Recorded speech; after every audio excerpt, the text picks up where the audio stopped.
The IWG Call to Action helped HPSNZ look at how they would support women in sport, not only from an organisation's perspective, but how do we support women to work and be successful in high performance. Our role is to attract, develop and retain women in high performance sport.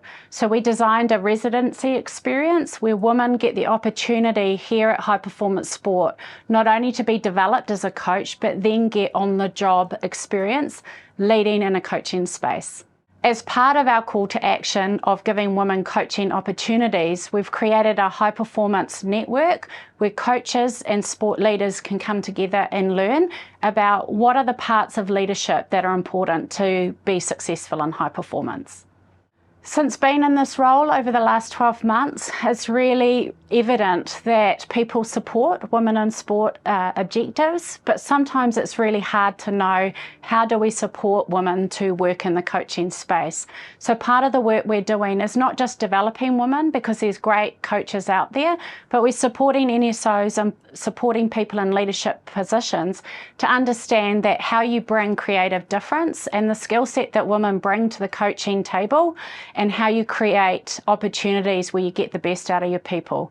So our programs not only support the women, but they also support people who work in leadership and NSOs as well.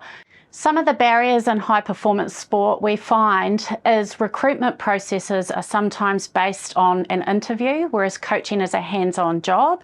And these interview processes have been in place for a long period of time and focus on the coaching craft of X's and O's.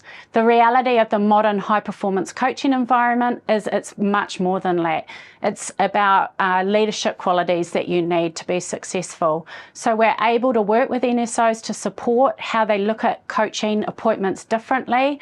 We work with NSOs to support the barrier of not seeing what creative difference women bring to the table, and that while they may approach high performance coaching in a slightly different way to how people have in the past, that it doesn't mean they're not ready and not good enough to do the job.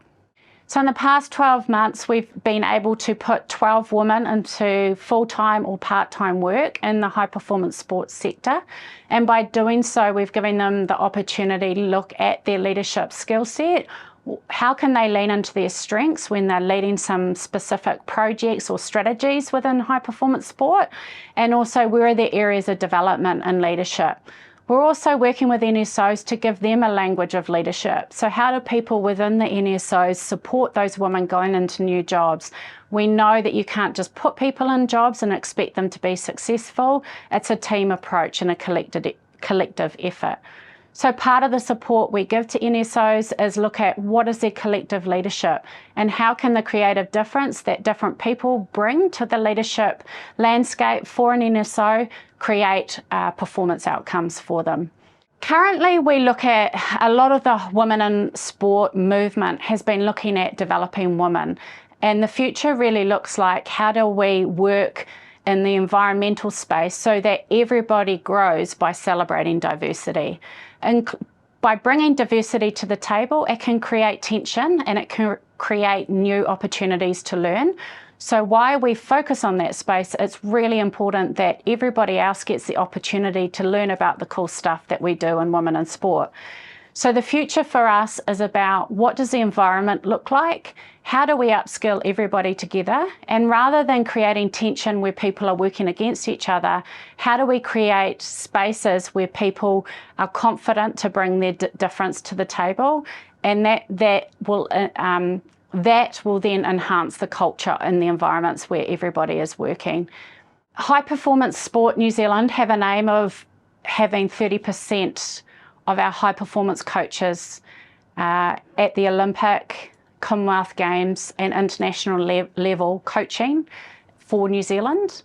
We also have a goal of having leaders in high performance sport and high performance director roles, coach development roles, pathway roles, working in the HP sports sector as well. So for us, it's about having enough women around the table where we can gain a competitive advantage through leveraging the skill set of our people and how we work collaboratively in New Zealand. Our High Performance Women's Coach Development Program, Te Hapatanga, of Cohort 1 and Cohort 2, we've had 83% of the women that have gone through that program have gone on to gain jobs or coaching experiences where they have a higher level of leadership.